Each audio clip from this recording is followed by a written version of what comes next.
Magandang araw sa ating lahat. Tayo po ay inaanyayahan na makinig at sa pagtalakay na ito, ang ating discussion is about God's invitation, your decision. Ito po ay isang pagtalakay tungkol sa kahalagahan ng dalawang requirements na ito tungkol sa kaligtasan ng isang kaluluwa. Ang papel ng Diyos at ang papel ng kaluluwang tatanggap ng kaligtasan. God will invite, meron siyang papel. You will decide, meron ka ding gagawin. Pero bago ang lahat, gusto nating tanggapin ng bawat isa sa ating pagtalakay ngayong araw na ito ng linggo. At maraming salamat po sa inyong pagdalo. Welcome po sa Christ Life Manila online live streaming. Ako po si Pastor Eugene. Atin po munang ibigay ang ating pagtalakay sa Panginoon sa isang panalangin. Nagpapasalamat muli kami, Ama, sa lahat ng kabutihan mo sa amin, sa lahat ng pagpapala at paglalaan hanggang sa araw na ito ng aming buhay. At ngayon nga po ay yung pinagtipon kami upang kami ay makapagpuri sa iyo, makapagpasalamat sa iyo, sumamba sa iyo dahil ikaw ay karapat-dapat at higit sa lahat magkaroon ng fellowship at pagtalakay sa iyong salita. Ang espiritual na pagtitipon na ito ay iyong basbasan at lahat kami, Panginoon, na umaasa sa kaligtasan at lahat ng iyong mga pagpapala, Panginoon, ay mapasa amin ngayong araw na ito. Sa pangalan ng Panginoong Hesus. Amen. So ito po yung ating tatalakayin ngayong araw na ito, God's invitation, your decision. Mahalaga ang kaligtasan sa lahat sa atin at merong iba't ibang mga palagay ang mga tao tungkol sa kung paano ang kaligtasan ay magiging available sa kanila. Isip nila na lahat ng requirement ay nasa tao lang. Nasa tao ang kaligtasan. Siya ang magdi-decide lang. Siya ang gagawa lang. Meron namang naniniwala sa kabilang banda. Ang kanilang pananaw naman ay ang Diyos lang ang merong gagawin sa pagliligtas. At kung hindi niya pagdidesisyonan na iligtas, ang sino man ay hindi sila maliligtas. Totoo at hindi yung mga pananaw na ito. Dahil hindi lamang ang Diyos yung may kinalaman sa kaligtasan ng tao, dahil kung siya ay mamimili lang ng ililigtas niya, paano naman ang mga hindi maliligtas? Pinili din ba niyang hindi sila maligtas? Ganon din, kung tayo lang ang magdidesisyon at gagawa ng tungkol sa kaligtasan natin, paano natin masasabi na ang kaligtasan ay mula sa Panginoon? Merong dalawang sangkot sa kaligtasan ng tao. Ang papel ng Diyos ay iligtas tayo. Siya ang nagpaplano ng kaligtasan, siya ang gagawa ng kaligtasan sa pamamagitan ng pagbibigay ng kanyang bugtong na anak na si Jesus. At siya nga po ay namatay, siya nga po ay nalibing at nabuhay ulit para sa ating kapatawaran, para sa ating pagtanggap ng buhay na walang hanggan at pagkakaroon ng lugar at puwang sa kanyang kaharian na walang hanggan isang araw. So, merong sovereignty na tinatawag. Ito ang supreme power, freedom from external control, controlling influence. Merong sovereignty o soberanya ang Diyos. Meron siyang ultimong kapangyarihan. Walang anumang tulong para siya manatili sa kapangyarihan na ito. At nagpapatuloy siyang kumukontrol ng lahat ng mga bagay. So meron siyang soberanya, meron siyang kapamahalaan sa lahat. At ang kaligtasan ay may kinalaman din sa soberanya ng Panginoon. Ang pangalawa na kailangan at requirement sa kaligtasan ay ang pagpayag ng tao mismo na kanyang inililigtas. Kinakailangan na meron siyang pagpili na malaya, free will. At ang ibig sabihin ng free will ay voluntary choice or decision. Voluntaryong pagpili o desisyon, pagpayag. Naiintindihan natin yung ating kalagayan at naiintindihan natin yung ating mga ginugusto at pinipili at namimili tayo at gumugusto tayo based on what we know at tayo ay nagdi-decide kung ano yung gusto nating mangyari sa atin. Meron tayong malayang pagpili, voluntaryong pagpili, kalooban at desisyon. Itong dalawang ito, sovereignty at saka free will, ay mahalaga sa kaligtasan natin. Kaya nga, ang ating title is God's Invitation, Your Decision equals your salvation. Salvation, God's invitation, your decision. Ibig sabihin, merong role ang Diyos at merong role ikaw.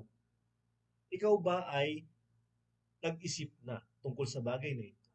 Nag-decide ka na ba tungkol sa iyong kaligtasan? Pinayagan mo na ba na ikaw ay iligtas ng Diyos? Ikaw ba ay humakbang para sa kaligtasan mo? O iniisip mo ang Diyos lang yung gagawa upang ikaw ay maligtas? Ating i-discuss yung ilang mga kasulatan tungkol sa ating paksa.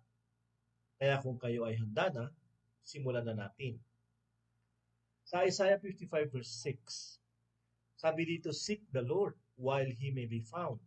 Call upon Him while He is near."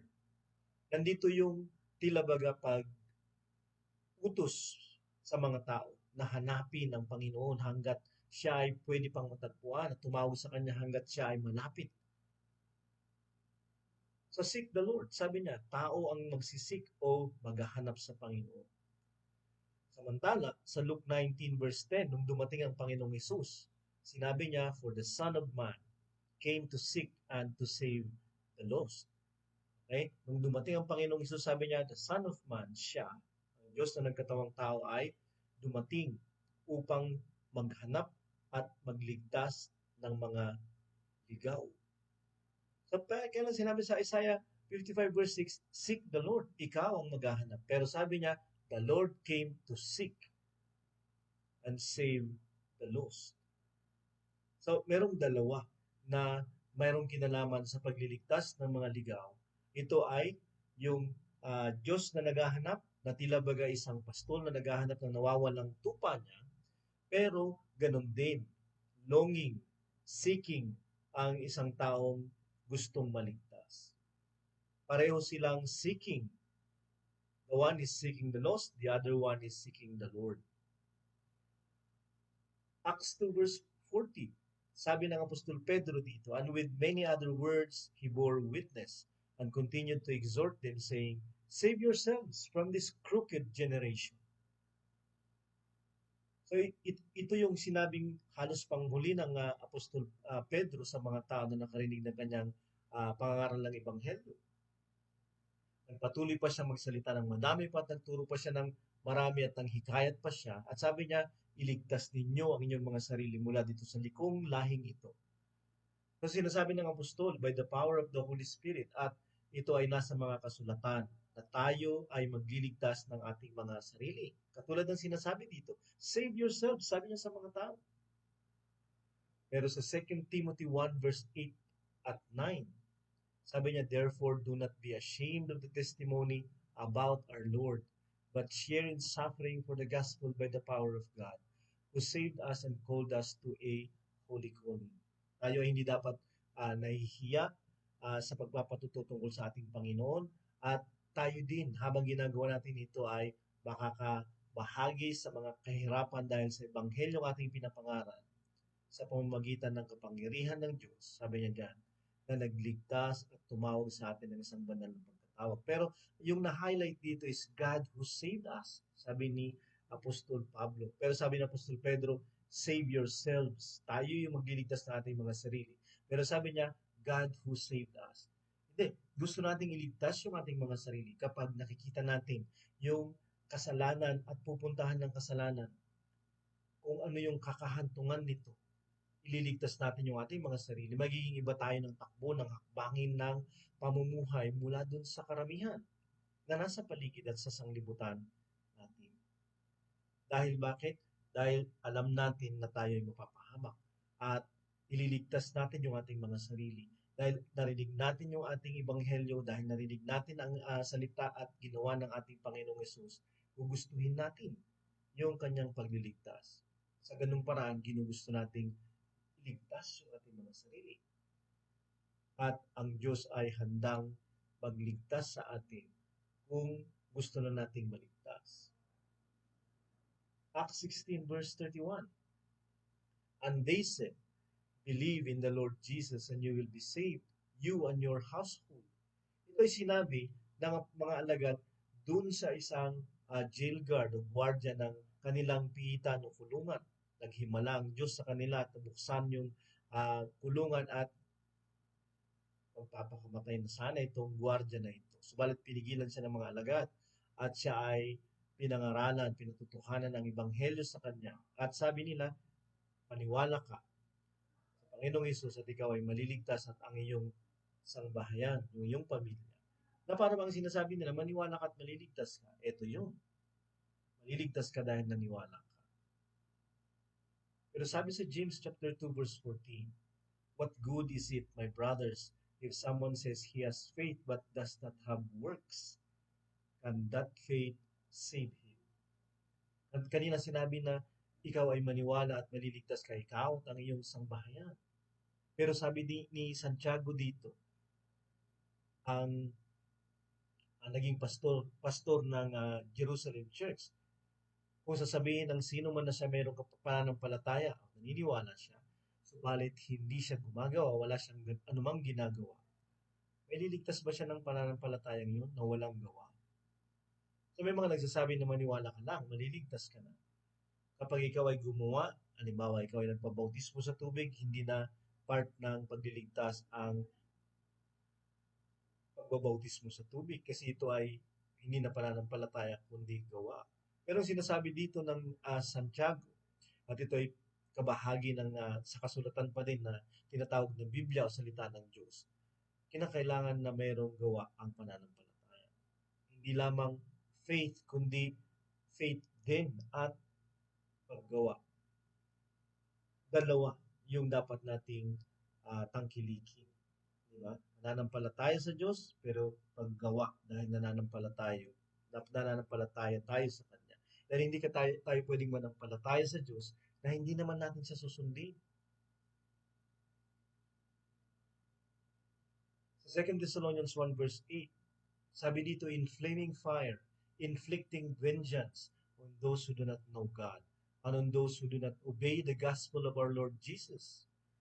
At nandito yung pagdating ng Panginoon na sinasabi ng Apostol Pablo na siya ay dadating upang paghigantihan ang mga hindi nakakakilala sa Diyos at sa mga hindi nagsisisunod sa Ebanghelyo ng ating Panginoong Hesus. Ang Ebanghelyo ay hindi lamang pinaniniwalaan, kundi ito ay sinusunod kung ganun. Dahil kung hindi natin siya susundin, kahit na naniniwala tayo sa Ebanghelyo, tayo ay mapapabilang sa mga paghigantihan ng Panginoon ng apoy ng kanyang galit. Diba? At kahilera o kapareho natin yung mga taong hindi nakakilala sa Diyos kung tayo ay hindi rin sumusunod sa Ebanghelyo. Why? Dahil ang Ebanghelyo ay sinusunod at hindi lamang siya sinasampalatayanan. Nung unang panahon, sabi pa ni Pedro dito sa 1 Peter chapter 4 verse 17, for it is time for judgment to begin at the household of God. And if it begins with us, what will be the outcome for those who do not obey the gospel of God? Ang paghatol daw ay nagsisimula sa sambahayan ng Diyos, sa simbahan. At kung ito ay nagsimula sa atin, sa simbahan, ay ano na ang magiging bunga nito sa mga hindi nagsisisunod sa Ebanghelyo ng Diyos. So sinabi kanila sa Thessalonica ni Pablo, sinabi naman ni Pedro dito, na kinakailangan sundin ang Ebanghelyo ng Diyos. Interesting. Kasi ito yung dalawang pilar o haligi ng pananampalataya at ng simbahan, si Apostol Pablo at si Apostol Pedro. Sinasabi nila ng Ebanghelyo hindi lamang pinaniniwalaan kundi sinusunod. Meron tayong pagsampalataya at meron tayong paggawa. Meron tayong faith at meron tayong obedience equals salvation.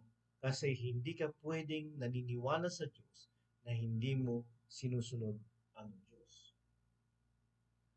Timothy 2 verse 25 to 26.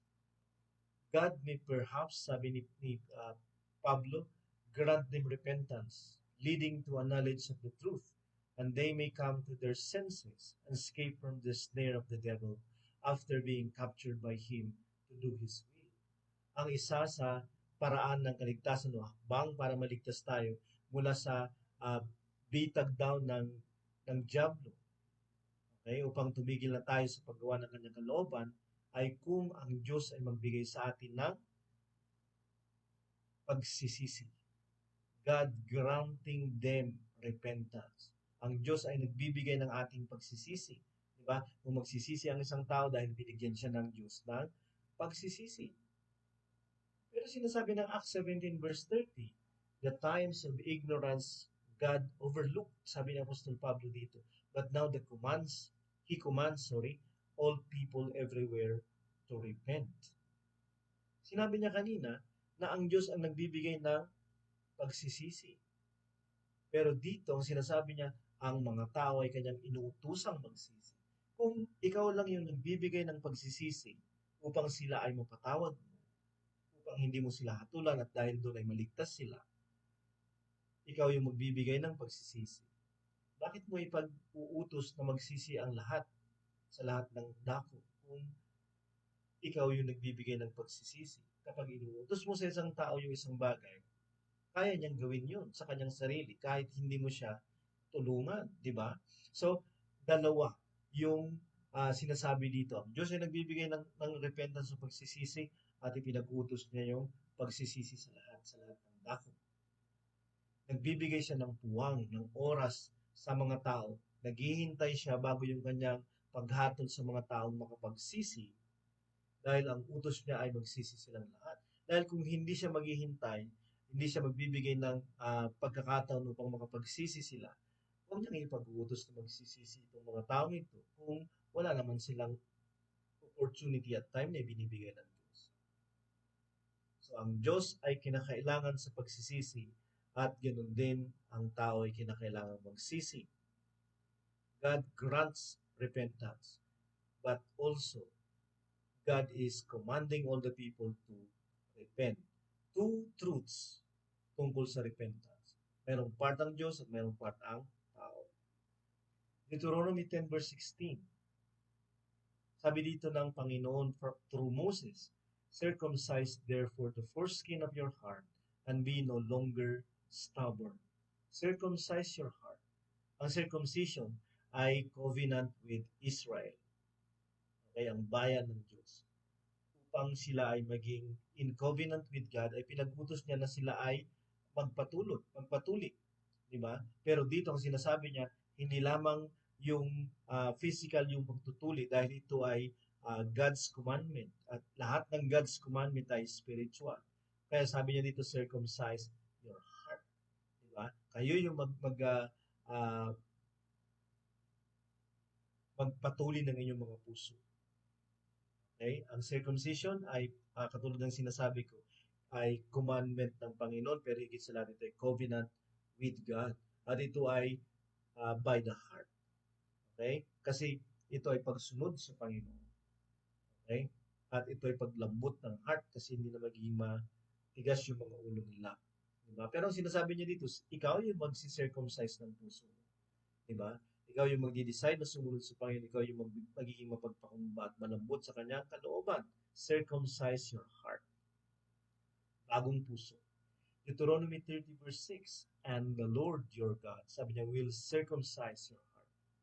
Pero ang Panginoong Diyos dito sabi niya ang magtutuli ng inyong puso. Ano ba talaga yung totoo? Diba? Tayo ba talaga yung mag-circumcise ng puso natin or it is the Lord our God?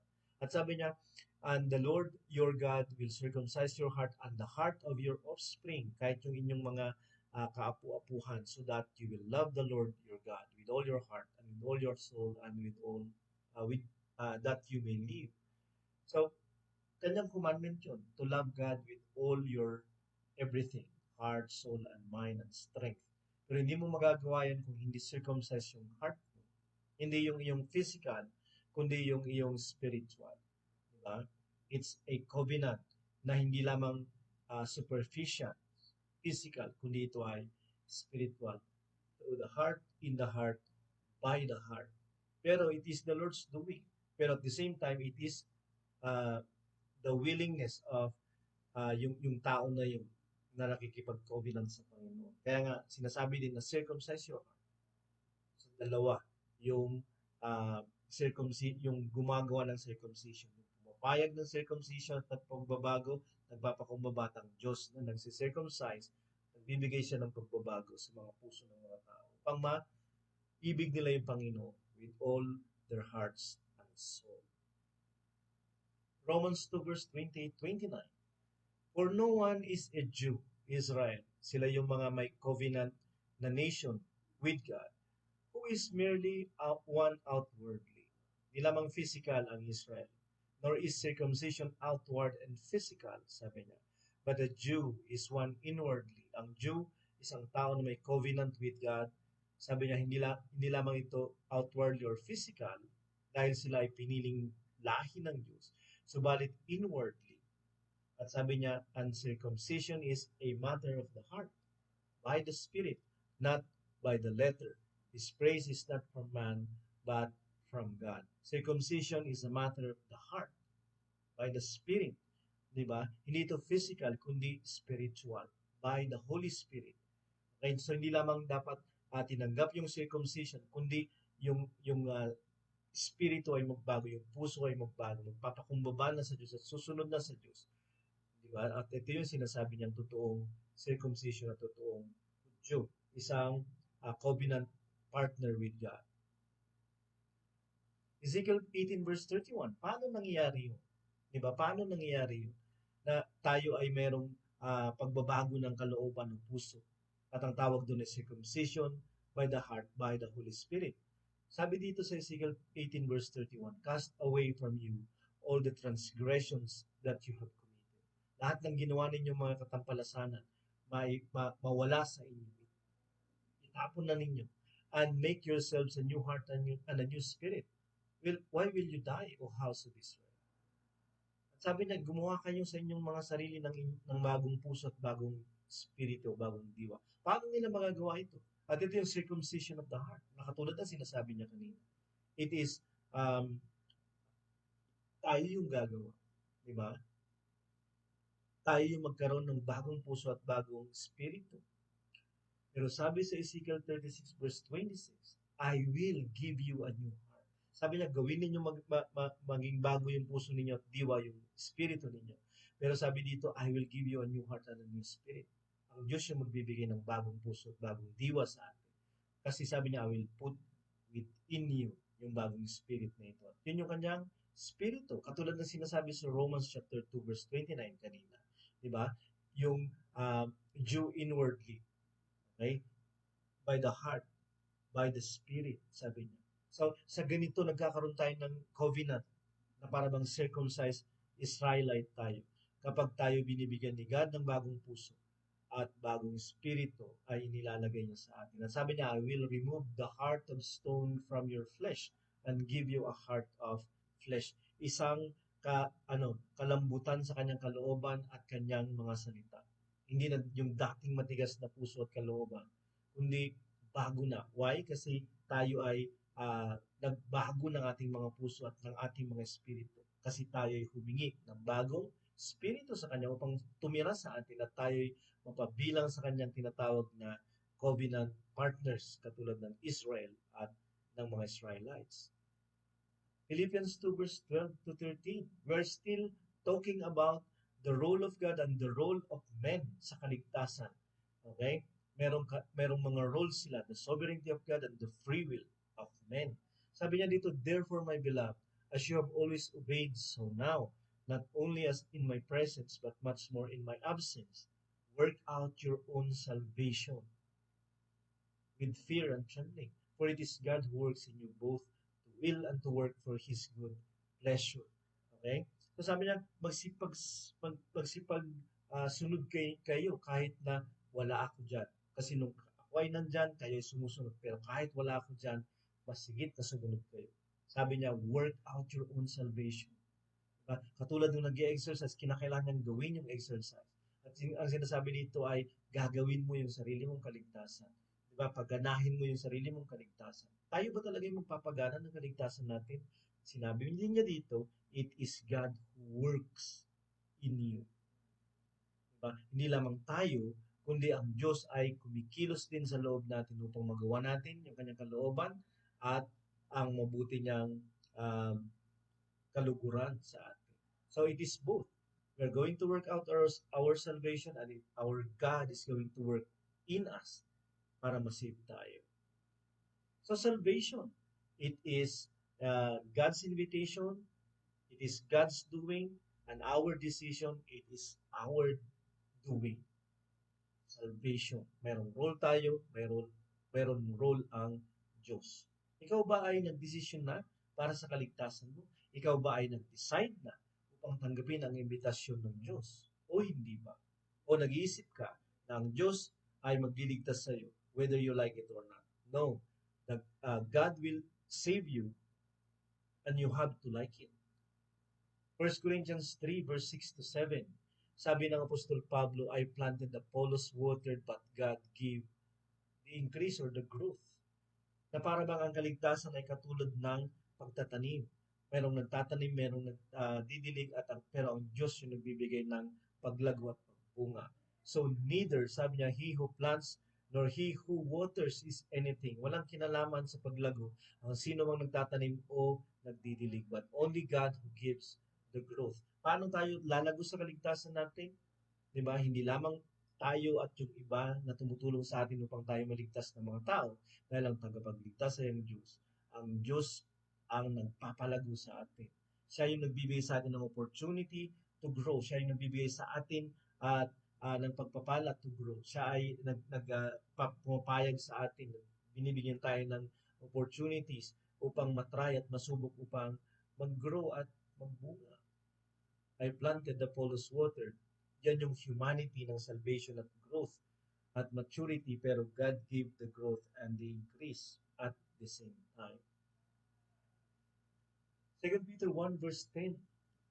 Therefore, brothers, be all the more diligent to make sure your calling and election. For if you practice these qualities, you will never fall. So, we have to make sure our calling and election, yung ating pagkatawag, yung ating pagkahirang ng Diyos. So, hinirang tayo, tinawag ng Diyos, pero we have to make sure. We have to diligently make sure. We have to diligently practice and make sure na yung kanyang pagkatawag at pagkahirang sa atin ay hindi maging walang kabuluhan. Hindi lamang siya tumatawag, hindi lamang siya humihirang sa atin, kundi ating sisiguraduhin na hindi masasayang ang kanyang pagtawag at paghirang sa atin. So, meron siyang ginawa at meron din tayong gagawin at magpapatuloy tayong gagawa at magpapatuloy siyang gagawa din upang tayo magpapatuloy na maligtas. Merong role ang Diyos sa kaligtasan. Pahintulutan natin siya. Meron tayong role din sa ating kaligtasan. Gawin natin lahat yung ating magagawa. Ang pagliligtas ng Panginoon ay tiyak. Hindi lamang siya yung may gagawin, subalit tayo ay mayroon din. Okay, so hindi lamang tayo makikinig ng salita niya, pagtitiwalaan natin yung salita niya. Hindi lamang natin makikilala yung katotohanan, ating pagtitiwalaan yung katotohanan. Instructions require obedience. A call requires an answer. Invitation must be accepted. We continue, God provides and prospers. So, tatawag yung Panginoon. May sasagot ba? Magtuturo yung Panginoon. Di ba? Meron bang susunod? At magpapatuloy ba? Mangyayari ba yung paglago na ginugusto ng Panginoon sa atin at kaligtasan at pagbunga na ginugusto ng Panginoon sa atin? Meron tayong parte at papel para tayo ay tumubo, para tayo ay lumugo, para tayo ay yumabong, bunga, at maani. Ang kaligtasan ay tiyak, pero meron tayong parte sa kaligtasan. Ito ay pinagpagalan ng Panginoon, pinagbisan niya ng buhay upang libre nating matanggap. Pero hindi tayo magkakaroon kung hindi tayo hihingi at hindi tayo magpapatuloy na ligtas kung hindi tayo magpapatuloy sa kanyang kaligtasan. So salvation is God's invitation as well as your decision be saved. Napakahalaga po na maintindihan natin. Kasi baka naghihintay tayo na ililigtas tayo ng Panginoon at hindi tayo humakbang para tayo maligtas. Tayo gumagawa upang tayo maligtas. Kahit na naniniwala tayo, we cannot be saved by faith alone. At kung hindi tayo lalapit sa Panginoon at hihingi, wala tayong matatanggap. At kung siya man ay tumatawag kung hindi naman tayo tutugon, wala ating kaligtasan na mangyayari sa atin. So napakahalaga po yung ating role at ganoon din ang role ng Panginoon sa ating kaligtasan. So nag-decide ka na ba? Ginawa mo na ba yung para sa kaligtasan mo? O ikaw ay naghihintay pa rin dahil inisip mo ang Diyos lang lahat? Nawa ikaw ay napaalalahanan na meron kang parte para ikaw ay maligtas. Nawa, gagawin mo yung iyong parte. Gagawin mo yung requirement din sinasabi ng Panginoon with all humility and obedient heart. Tayo ay magdasal. Panginoon, aming ibinibigay ang lahat ng aming mga napag-usapan at napakinggan na iyong bigyan ng buhay at pagpapala sa amin. Hindi lamang ngayong araw na ito, kundi araw-araw ng buhay namin. Mapaalalahanan kami na kung hindi kami tutugon, hindi kami maliligtas. Na kung hindi kami sasagot, hindi kami maliligtas. Na kung hindi kami magpapatuloy, ay hindi rin kami maliligtas. Kahit na gustong gusto mo kaming iligtas, kasi may parte kami sa aming mga kaligtasan. Kaya nga po Panginoon, ikaw ay maging mapagbiyaya ulit sa mga kapatid at mga kaibigan namin na nandito upang sila ay itulak ay mula sa komportableng di paggawa at paghakbang sa sumusunod na heart, sa sumusunod na buhay sa iyo. Tawaan mo kami, kaya kami ay paalalahanan mo palagi at ituwid mo kami kung mali kami at gawin mo kaming sumunod kung kami ay hindi sumusunod. Sa pangalan ng aming Panginoong Hesus. Amen. Magkita-kita po tayo sa susunod na pagtitipon at pagtalakay. Tungkol naman po ito sa kaligtasan din. Okay? Sa Panginoong Hesus at ang kanyang pangalan yung pag-uusapan natin maya-maya.